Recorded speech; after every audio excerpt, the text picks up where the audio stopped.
What is going on, good people? How we doing? Happy Saturday. It's Championship Saturday for a lot of different tournaments that's going on. Definitely Championship Saturday for the Mountain West tournament. As you know, I got on my red and black just representing my San Diego State Aztecs as we play against Boise. So hopefully we can bring home that title. But nonetheless, if you don't know, today is a super important day. I'm super excited to bring on our guests who we have coming on today. I'll be sure to give them their roles once we have them coming on. But so for the month of March, which is Women's History Month, it's important for us to always highlight the importance and the contributions and just everything that makes our community great. And what would our community be without our sisters that are out here paving the way? So we have turned Women's History Month into Black Her Story Month. It's just a continuation of Black History Month, but we're making sure that we emphasize the importance of honoring and celebrating Black women throughout. So, today is a highlight of that. We're trying to make sure we have someone to come on every Saturday for Soul Sister Saturday. And so we have a super dope guest that I'm super excited to come on and a little bit about the things that they are doing. Just everything that they've, been doing for a while. So, we'll get a chance to tap on in. There she is. Hey, how's it going? I'm doing well. How you doing, sis?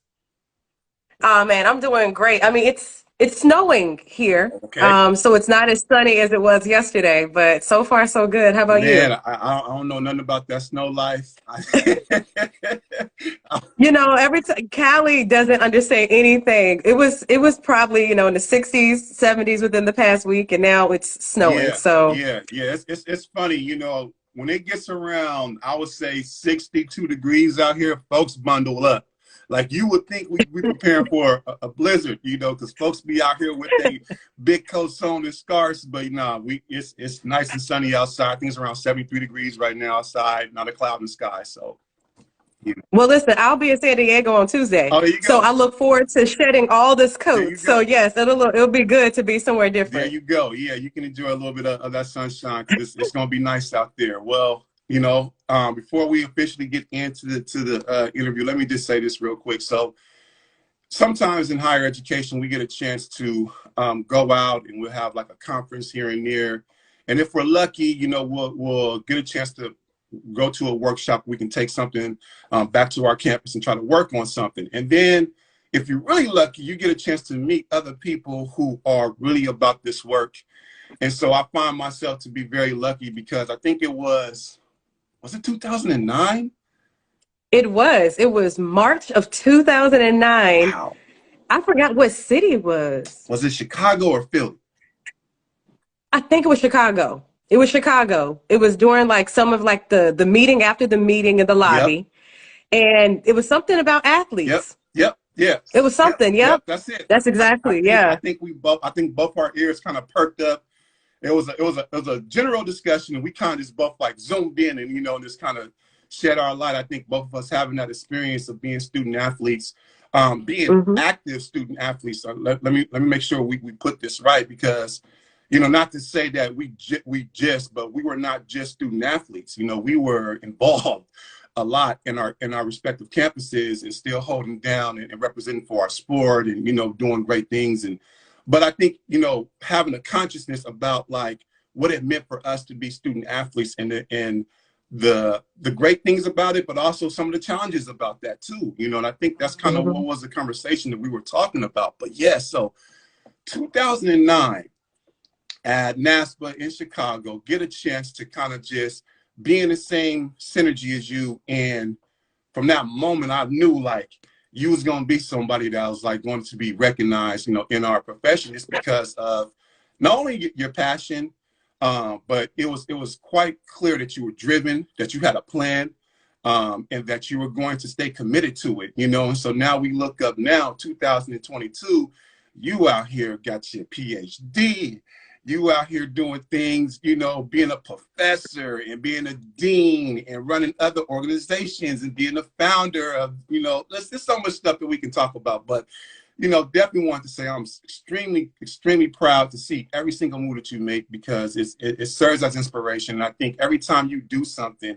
it just sheds light into the power of what we're able to do as student athletes once we transition into this professional space. And even if it's not in higher education or whatever space it is, we still have the momentum and that power to do something. And so you are definitely a prime example of that. So thank you so much, Dr. Ferguson, for being on with us today. No, thanks for the invite. And don't sleep on the fact that we were both passionate and driven. I'm waiting on you to put out the announcement of when you're, going to start your doctorate, but we're not going to do that in this space. But I mean, I think that it's awesome because we are testimonies that when people get poured into, they really do pour out to others. And we had those experiences as student athletes where people didn't just see what we did on the court. They didn't see what we just did on the track. Right. They saw way more than we even saw in ourselves. Those are the stories that I always laugh about. Those are the conversations that stick with me. So yeah. No, that's true. And I love to get into those stories. So let's go back a little bit if we can. Let's talk about like that transition for you from being a student athlete. And now you just wasn't, you was out here competing. You was out here doing your thing on this track field. Like, you were out here almost representing our country in certain aspects, of being a track and field student athlete, so from making that transition from that life and going into like the professional world, what was that like for you? It's interesting because I walked on at UVA. I didn't get recruited and I earned a scholarship. So I earned every accolade that happened while I was a student athlete. I earned it. And I think what that did was that trained me very early on in adulthood that I have to work for everything. There's nothing that has been given. And that athletic mindset that I developed, that identity of being able to overcome, getting last place at nationals or winning one week and not even getting a mark the next. I think that was able to build this level of tenacity and persistence. So when it came time to transition to the professional world, it really wasn't that daunting. The hardest part was the recession. So we met in 2009. I was in my master's program. And I was gung-ho that I'm going to like change the world with this master's degree. But at the same time, a year later, I entered into a doctorate program. The recession had hit. It was hard to find a job. And so I had a community of people who poured into me who said, just stay in Indiana, which who would have thought that I would have stayed in Indiana for 6 years? And I think even in our conversation, I had an escape plan even in 2009. But I ended up staying and getting my doctorate. And one of the things that's really powerful about that is when you get a doctorate, it's you start all the way from scratch. Everyone starts at the same space. Everyone has to earn themselves. They have to work hard and prove it. And so the same way that I went from being a walk-on to a scholarship athlete was the same way that I approached my doctorate. And when I graduated with my doctorate, actually before I graduated with my doctorate, I had the opportunity to work full-time while writing my dissertation. And that was a conscious choice because I was tired of making scraps of money as a GA. And I think you realize at some point as an athlete that you have to look the way that you want to compete. We train our bodies, we fix our diets.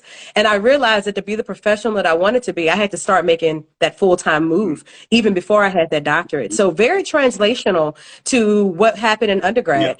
And so the transition for me was never daunting.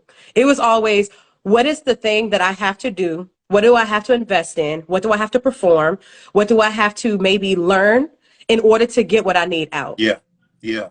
Do you feel like, were there times where like that next step was somewhat unclear, or is it because you were surrounded by support, folks made it clear for you, like, no, you're going to do X, Y, and Z, and we're going to make sure you get here? No, it was never clear. The support was whatever the decision is, I'm good. Like that's what the community did. That is what having people who care about you and people who want to invest in you and care about you. That was the easy part of making the decision.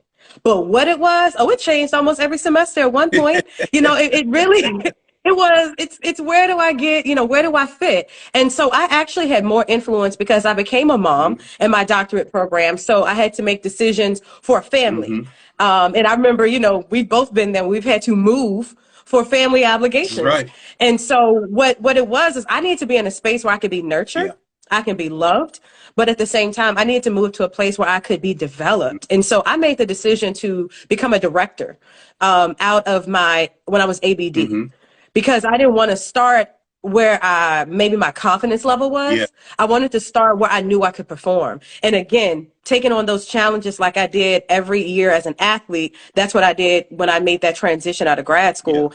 And it was probably the best decision I ever made, was to actually apply for the director job that I didn't feel qualified for. Right. I got a director job without full-time experience. Yes. So, taking those challenges on and just believing that I could was all I really needed. Yeah, that's powerful. I think that that's something that to be honest with you, that I have struggled with a lot. Like, applying, seeing positions that I think I would be great at, but like, I don't know if I'm qualified for that, so like I'm asleep on it. And then I see someone else Hmm. who get that position, and I know without a doubt, like I could have murdered this position, So I'm just sitting here just watching this person, like, kind of turning their fingers a little bit, and then the path will cross. Like, now I'm working with this person and like helping, and Hmm. I'm like, that's on me. That's on me. Like, I Yeah. could have applied for this position, and we would have, did other things. So I literally, like, for real, like, just got into a space where I feel confident in my abilities to Mhm. get to that space where, like, I don't care whatever the qualifications is. Like, I know in my heart I can do this job, so I'm applying for it, and we're gonna see what happens. Mhm. So, like, to know that you had that out the gate, that's powerful. But it wasn't without the imposter syndrome. Yeah. It wasn't without the realizing that, okay, so maybe I do have to retool myself. Mm. And I think that's the thing. My pastor preached last Sunday. He said, you might not be qualified, but you have the capacity. And I really think that's a reflection of my professional journey, Mm-hmm. because even when I became an assistant dean back in 2020, I was just a non-tenure track assistant professor. Mm-hmm. There was no one wanted, said, hey, you should do it. Right. And I applied for this job, and I didn't even get an interview when I applied to be an assistant dean. Didn't even get an interview. And then the recession hit, and then they canceled the search. And then I got a call a month later that said, hey, are you interested in taking this position on in an interim capacity for 50%? And I'm thinking to myself, yeah, that's why I'd applied to do it full time. But and I think about that because I had never been a dean. I had never been this massive source of influence Yeah. in my perspective. Right. But when I read every bullet point, I was like, oh, that's easy. Yeah. Not that I didn't have to learn, but I'm like, yo, I could do that. Right. Sometimes your passion will carry you through. Yes. And it was because I applied and didn't get interviewed that I demonstrated my interest. Yep. So even without the application, I never would have been qualified to do it. So I am grateful. And then, and then like last year I had to interview for the job and I got it. Mm-hmm. And so now I have this assistant dean role, and I also was able to negotiate tenure track Look at that. in that. Look at that. And I think that's what we have to maybe think about. It's like, if you can do it, you might not understand what could come from just taking that risk. I literally did not get an interview. In fact, one of my friends did, and I was ready to prep him for the job because I wanted somebody that could do the job. At least you knew, right? Even if it wasn't me. Right. Yeah, it was interesting. Wow. That's, I know, like, I know what that feeling is like, of that's truly walking in purpose. Like, I'm walking in my purpose. Whatever, I don't give, whatever these credentials you got on here, yeah, that's cool. But check this out. This position is a part of my purpose. And then showcase. I mean, I just think about like walking on. I was not qualified to be an athlete. Like, I promise you, I didn't even finish practice for 2 months. So after that experience, there's pretty much, it's very few things that can come at me and I don't feel like, let me just try it. Yeah. Like failure. And I was actually in an Instagram conversation with one of my friends earlier about like reframing how we think about failure. Yeah. That failure can be celebrated, because it's a learning moment. Mm. So what did I learn? But I would rather be courageous than fearful. Mm-hmm. Yeah. And that's, So, on this other side of that, like, I completely understand what that feels like, of being more like, I'm gonna go for it and see what happens versus like kind of playing it safe, because that has been something for me that, like I said before, it's been a big struggle. But as of late, it's I feel like I got the Captain America shield, or the vibranium suit from Panther or something. Like I'm ready to rock. There's always a Black Panther reference in everything. It's coming up in one way, whether we talking about the movie or the movie, however one you want, it's coming up. Oh, that's what's up. Yeah, that's the whole T-shirt. Whether it's the movie or the movement, I love that. Hey, you know what? That's a great idea. Hold on, you're giving me an idea. And hey, add it to the merch list. Right. I'll put in my order. I'll put in my order after this. Yeah. So one thing I also have really appreciated about, your journey, and like you have never like left that athletic aspect of you behind. And I think sometimes too, especially in higher education, I see people, I know folks, and we'll get into a position where like I'm not going to so much celebrate that aspect of me being an athlete while I'm here in this professional setting. I'm just going to focus on X, Y, and Z for whatever reason. You know what I mean? Like sometimes it just comes like you get tired of hearing people come up and ask you about, when's the next basketball game, or are you a coach when you out here, assistant deaning? You know what I mean? Like, come on, man, I'm the dean of X, Y, and Z. So, sometimes that can be the issue. But like one thing I really appreciate about your experience and what you've done with your expertise is you've always highlighted the importance of student athlete, but also like having a plan and a passion behind what's next for you.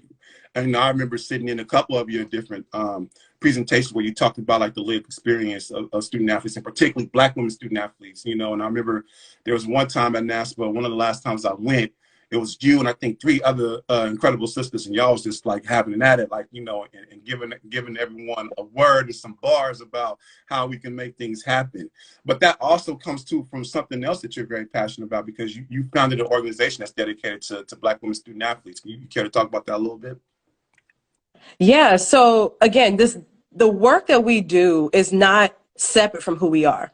I think that purpose piece that you talked about is really important. Yeah. My athletic experience was so transformational that I wouldn't be in higher ed without it.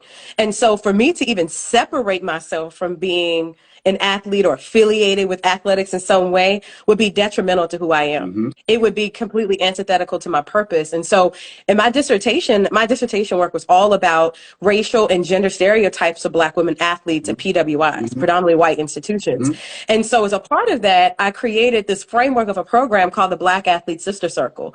So we started at one campus at James Madison University in fall of 2016, 3 people, like first meeting. And now we've been at 5 campuses at this point. We have 4 active campuses in the state of Virginia, hoping to branch out into other states this year. Yeah. So my goal by September is to have 10 schools that have an active Black Athlete Sister Circle on their campus. And so it's really a space where Black women athletes can come together once a month. And it's 1 hour, because we know we don't have time when we're athletes to do anything. It is not, and it's volunteer. You show up when you show up, you come when you come. We're going to love you anyways. Yeah. If it's 2 people that show up, we act like it's 20. If it's 20, we act like it's 2. So all of that's together. But it's really a place to, one, provide a space for Black women athletes to be all Black, all women, all athletes without separating or siloing one of those identities. The goal is to have a very honest and transparent conversation that being mentored looks different as a Black woman athlete. Yeah. Being, having a job looks very different. Yeah. Having relationships with your coach, being the only Black on your team, being on a team with multiple Black people, all of that's very different. Our goal in that space is to create comfort and confidence.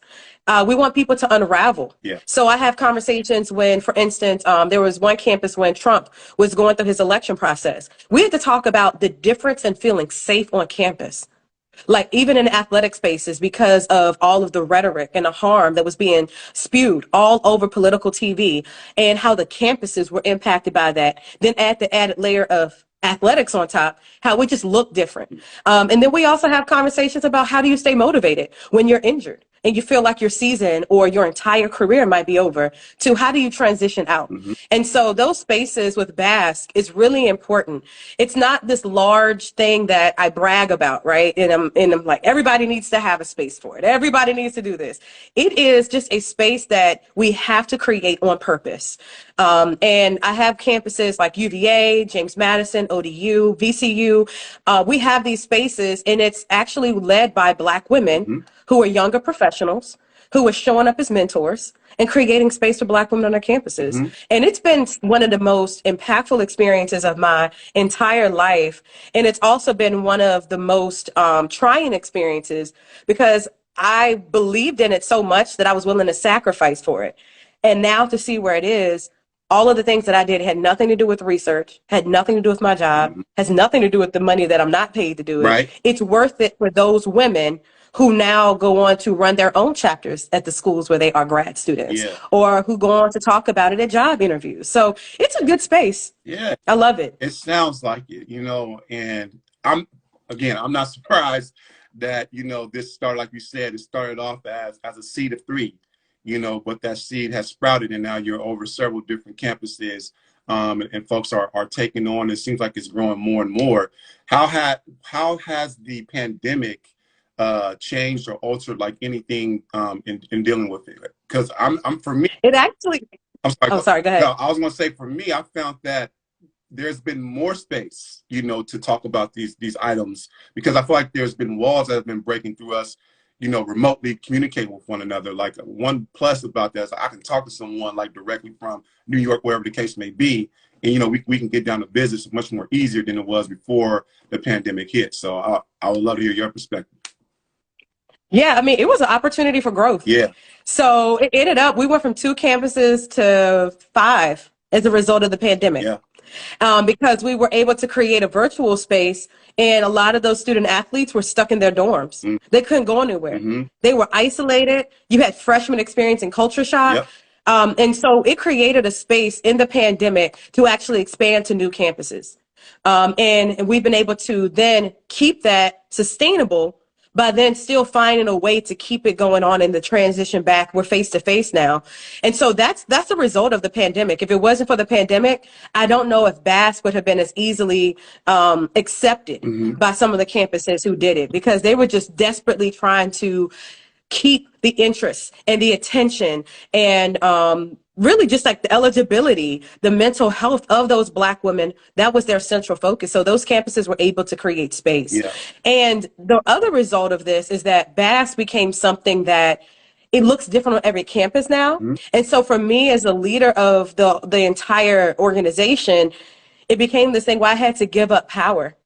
And so as a leader, I learned that I cannot dictate every campus. So let me train other facilitators who are Black women who become mentors. And my focus is on the training. Their focus is on the leading. Mm-hmm. So it's also been a humbling experience, Mm-hmm.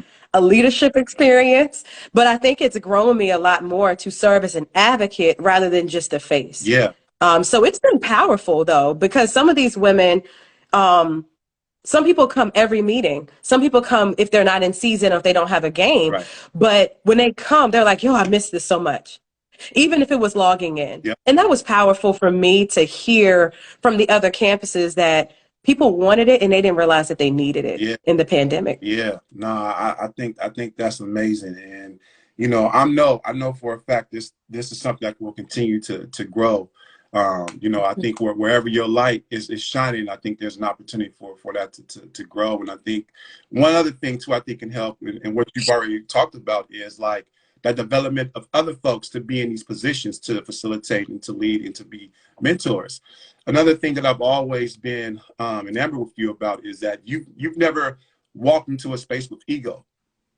It's not like, I'm Tomika, y'all need to check what I'm doing, even though that's there. Like, because you're doing incredible work. And I think anyone who is in this space of higher education, who is looking for a blueprint of how we can navigate and create spaces for ourselves, should look at your playbook.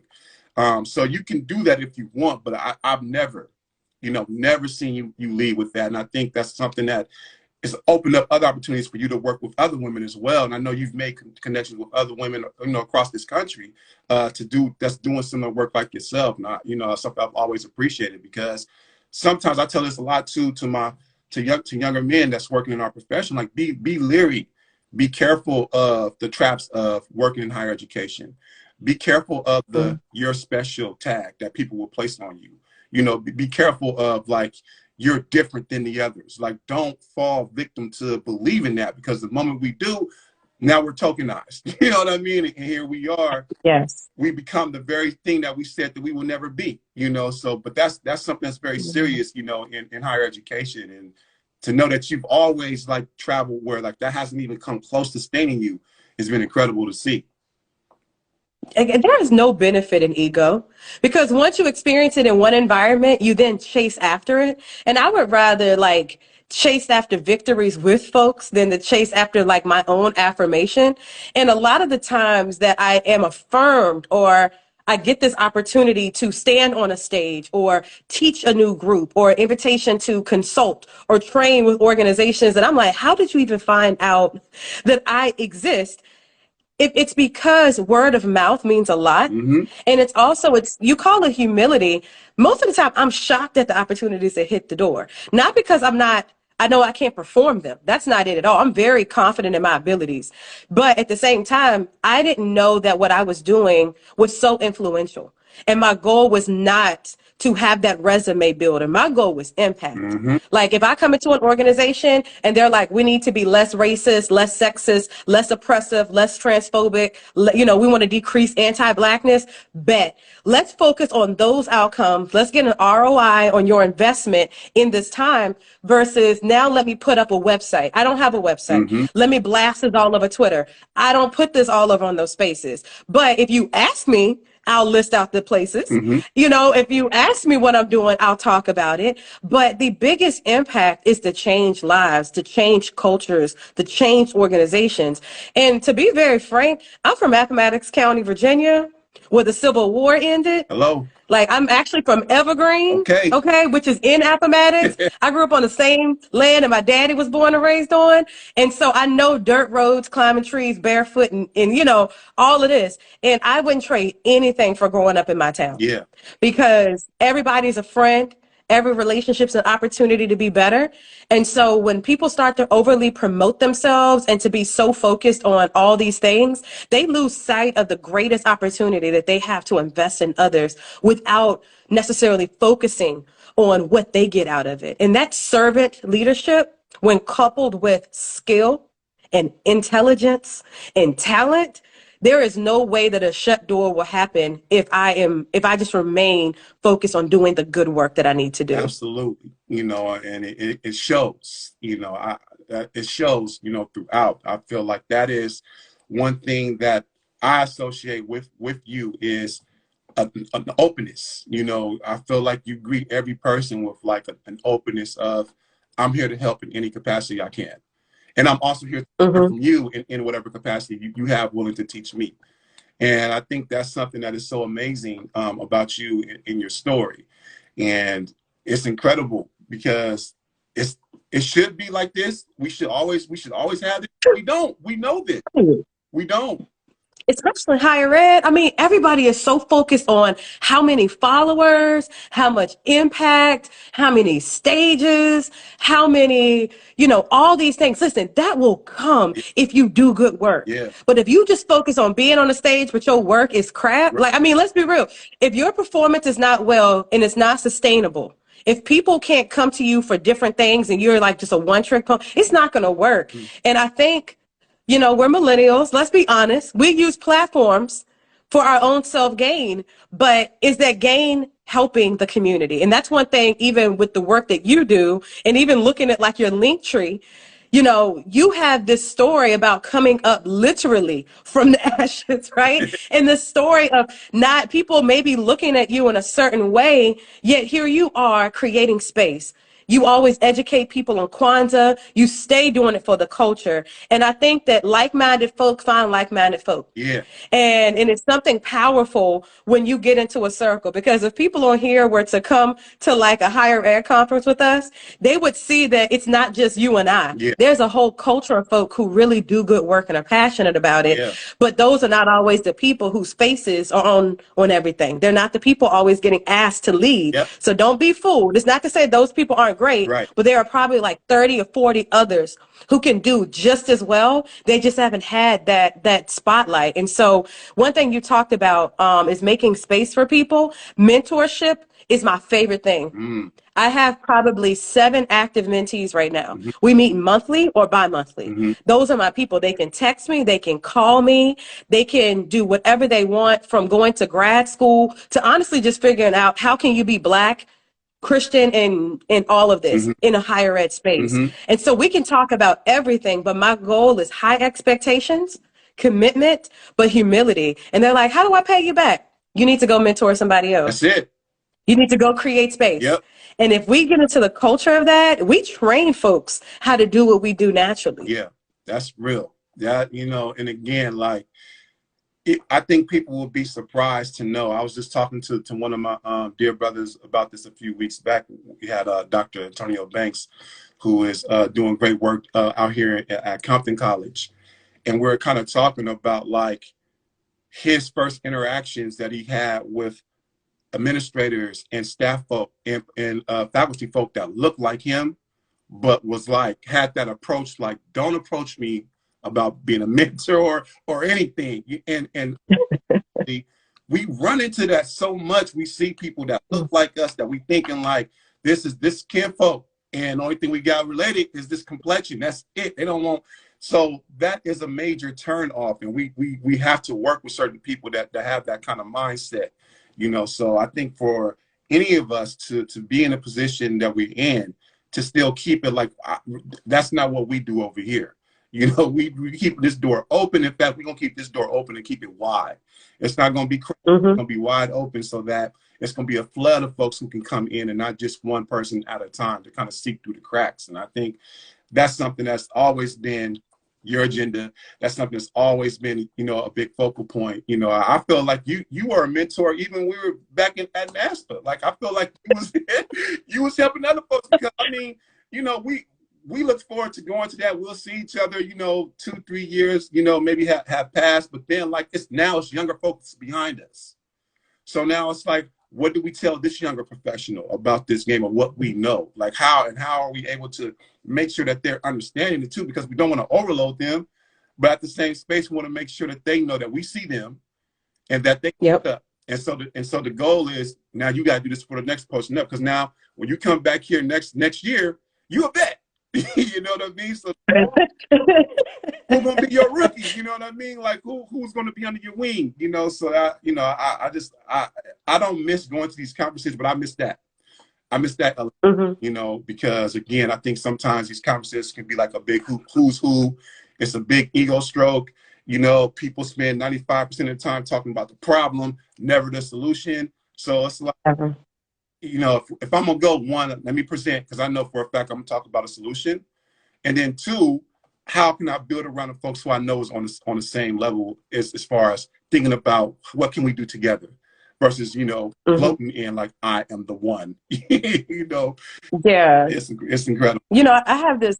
I started actually, if I have it in the budget, because you know it's in the budget, right? Okay. If it's in the budget, there's one conference a year. I've done this for the past few years, and I think it's worked because of like the webinar situation. Yeah. I try to go to something I don't present at. So, like I'm going, so the conference next week is NADAHE, National Association of Diversity Officers in Higher Ed. I'm not presenting. I am going there. I did like a certificate program online, but I am going to learn. I need to be retooled. Right. Like, we are in a different space we were than last year. So I need to sit down and take notes. And I think that that's a part of just my eagerness to learn. And one thing that's missing, I think, in higher ed, when people feel like they have arrived, is just like this intellectual curiosity. Mm. I just want to learn more. Mm-hmm.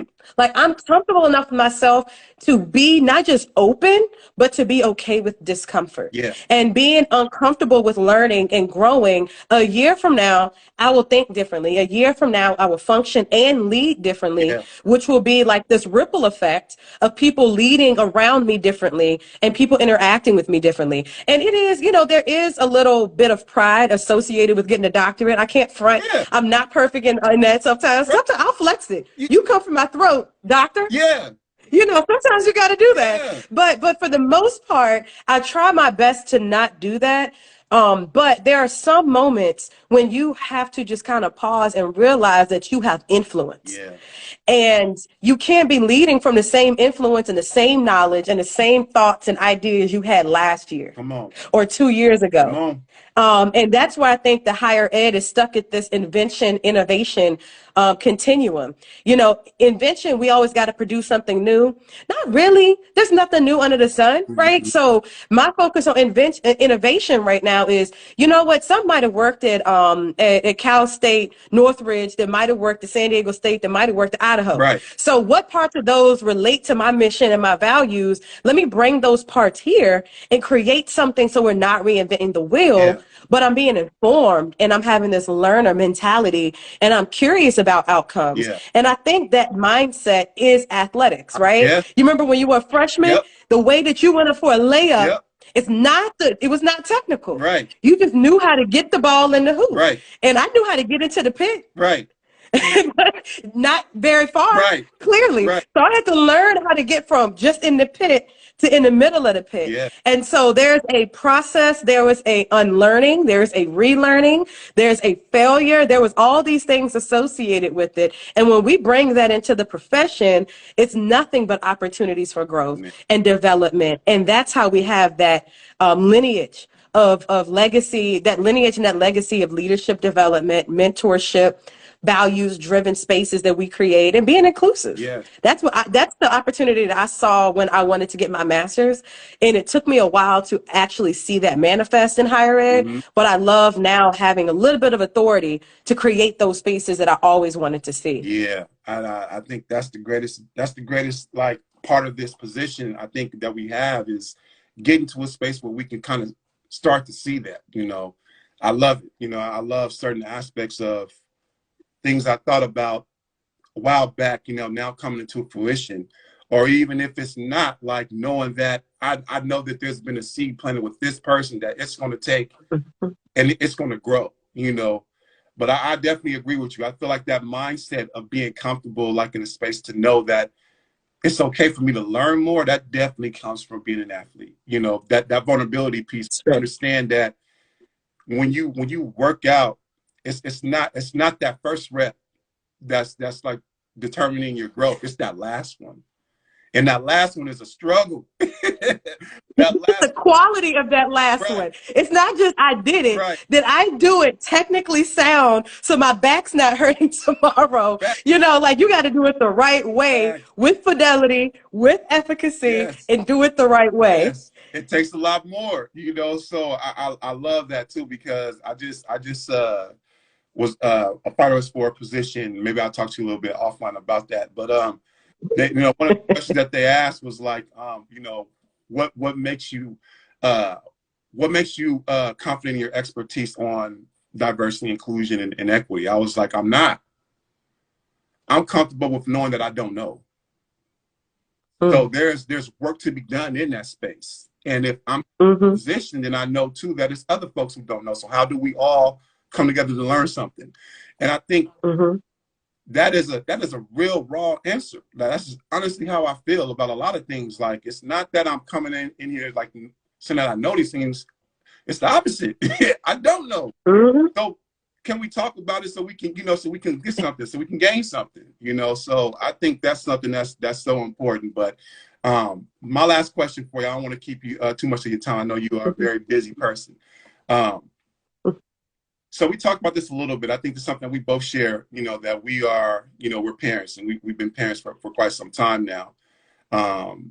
What does it mean for you to be a mom and to know that your child is looking at you and maybe not seeing you as like, you know, this professional person, but knowing that mama's doing something. Because mama stay in demand. Like, what does it mean for you to know that like you're leading by action in this regard to professionalism for this Yeah. young person's looking up to you? Man, what does it mean to me? That is such an awesome question. You know, I think I'm actually reckoning with the answer.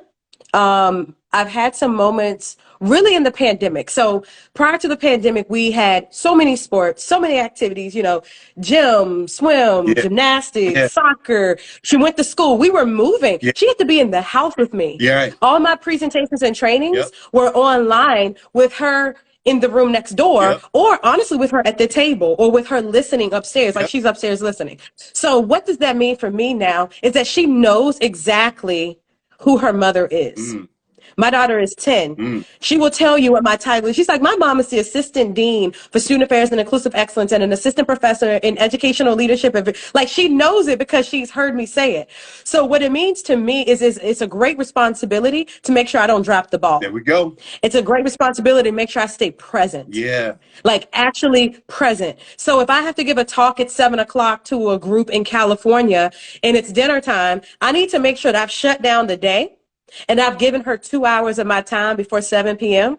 that I've been present with her. So when I say, okay, baby, you can go upstairs and watch TV, her homework is done, she's fed. So I want her to see that she is not sacrificed for my success and for my passions. Rather, I'm showing her that you can balance it out and still get everything done. She wrote, it's so funny, I'm gonna say this, but she wrote her Black History Month project on me. wow. And she told her teacher she wanted to do it. And he said, well, as long as you can find stuff on Google, like, you can write about your mom. So I'm looking. She's like, Mommy, let me show you my PowerPoint. I'm in stitches. She's pulling up articles that I forgot about, you know, but she was so proud to show me Yeah, that she knew who I was. yeah, So not only am I an example, I want to kind of, you know, flex a little bit and say I'm the blueprint. yeah, So if she starts with how I am yeah, and she does even better than me, then I have won. You know, I'm immortal. yep, Like, my legacy is tied to what this child yep. does.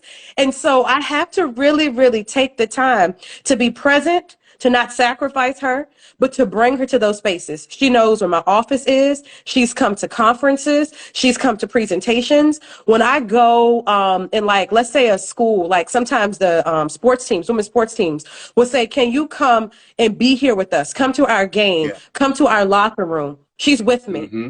Mm-hmm. She has the t-shirts. They don't give me a free t-shirt without giving her one, let me tell you. Hey. And she rocks them. So, you know, in short, it's a responsibility, Yeah. but there's joy in it. But there's thoughtfulness and intentionality. There are some days where I'm not as present, but like, I have to make sure that I do my best, my due diligence Yeah. of creating that space for her to be a part of it, or at least to see that I can balance it and she still matters. And so that is my greatest accomplishment, is the fact that she might know my title, but she will also tell you the difference between diversity, equity, and inclusion. That talking about transphobia and also talking about being a Christian are not conversations that she is afraid of. When her teacher, I'm gonna say this on the court, when her teacher made her feel like he was being inequitable, she wrote him a letter and said, I want to let you know that I've talked to my mom and I don't think that you're being fair. And she stood up for herself and challenged her teacher in 4th grade. Now, we had to talk about, okay, maybe not all the time, Right. but she did it on her own. I got the call from him worried Right. that she wrote a letter, Right. but she had the conversation already. So I'm raising an advocate. So if I got like a little Mary McLeod Bethune, if I got a little Ida B. Wells, Yeah. you know, if I got a little Ella Baker, well, I did something right. Most And definitely. so I will always create space for her, but I will also share my spaces with her on purpose, so that she can have this as her jumping off point in her life. Yeah, I love it. I love every aspect about everything that you just said. And I think if you didn't know, you know, this is why I think it's so important for us to make sure we have time to just say thank you, you know, for everything that you do. All the things that you've gone through to allow us to have this conversation now is so important. And, you know, if nothing else, I wanted to make sure that we had a platform where we honor women like yourself, you know, because it's so important for us. I feel for me, just as a black man, to just like take a moment and be like, I see you, you know, and not only do I see you, but I appreciate you. I'm inspired by you, you know, and I wish you nothing but great success moving forward. And I know it's going to come. So, you know, I'll be right there liking everything you post, listen to everything you put down. And I know you're doing the same thing on your end. Yes, I appreciate you so much. And the fact that you're using your platform to really demonstrate the value that you see in Black women is powerful. And there's almost all this negativity of Black women versus Black men. And that is nothing more than this media ploy. Mm-hmm. And so we have to get to a space where we're able to just say that's not the reality. Thank The reality is more of this conversation. And clearly you're married to a strong Black woman because, you know, you. you're doing this. I'm Easy. telling you straight up. So shout out to wifey. Yeah. But but just knowing that, you know, you're creating space and you're raising and modeling the way in which the young Black women that you're gonna breed, you know, have come from you, and their legacy is tied to this. I mean, you know, the same thing. I appreciate you, and I mean, we got to plan out the next reunion. Yeah, we do. And I feel like there might be some presentation, you know, that comes from this, and I would love to hear the offline conversation about the Oh job yeah, too. oh yeah, for sure, for sure. Most definitely. I'll be sure to contact you soon. All right, it sounds good, but thanks again. Yes, indeed. Thank you so much for a bit of your time today, dear sis. Thanks. Bye. Indeed, indeed. Enjoy the rest of your day. You know what's amazing is that when you meet people and you know you get this feeling like right off the bat, like when you meet some people sometimes, like, oh, this person is on their way. Like, you know, let's make sure that we stay in contact because I know this person is going to do something great, you know, and it's great to see that happen. Like, you know, we met 2009, you know, at a higher education conference, and to see the work that she's done, what she's put in, you know, is incredible. So again, like that's what this particular theme for March is about. Soul Sister Saturdays is that bringing on incredible Black women who are doing great things, and so that we can get a moment to kind of learn from them, but most importantly to give flowers where flowers is due. You know, I think we've had an incredible run thus far of a lot of interviews for women in all different levels of capacity, different jobs, professions, that's like killing it.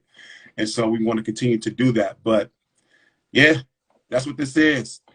Tap in, make sure that we following Dr. Ferguson. I'll be sure to tag her. If y'all didn't get a chance to see the flyer, be sure to tag her when we post up this video. But she's doing amazing things. And it's so important for us to take a moment back to just honor all the work that, you know, all of us are putting in, because I know folks that's on this line is doing incredible work too. So let's take a moment to sit back and just honor each other, because again, it's important for us to get that from each other, you know, as peers, you know, as brothers, as sisters. Like, you know, I see you grinding.